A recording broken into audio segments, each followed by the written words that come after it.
The good thing is we found a slope which last gets us on relatively, well, eye level, just about. Congratulations, Toto. Another 1-2 as it stands at the moment. Let's start with Lewis. What a fantastic effort. It was a strange old race, wasn't it? Kind of spoilt by the safety car to start with, but it was magnificent from there on in. Yeah, from then on it was brilliant. Lewis just pulled the gap. Great driving in those first laps, tricky conditions, and then he just managed the gap throughout the race. Looks like you managed to escape without having to issue any orders this race, Toto. Well, massive relief there for you. Yeah, I wouldn't be saying that I'm not relieved. I take the result like it is. Well, what about Nico? Obviously, he had his issues. Does something have to change from the FIA to allow you to help the driver out? Or is there got to be an issue where it's got to be strategized for the right messages to go out? I think the basic idea of limiting the driver communication to not coaching them and not making them look like remote controlled is good.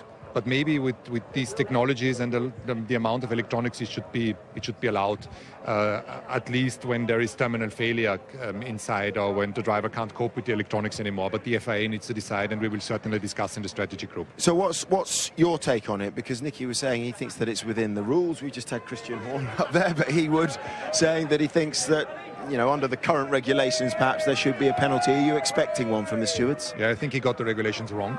In terms of the way he's interpreting. Christian did. Yeah, because if you have a terminal failure, you can act.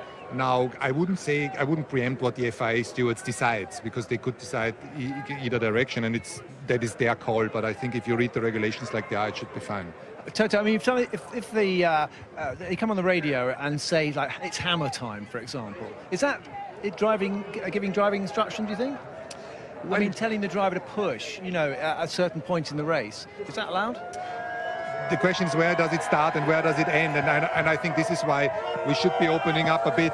But I guess the FIA has taken those decisions for a specific reason, and that was to restrict it and make it more unpredictable, and they've achieved that. Do you want it? Do you want them back, where you can actually tell the driver what to do to get the car to the end? I would want a tiny bit back.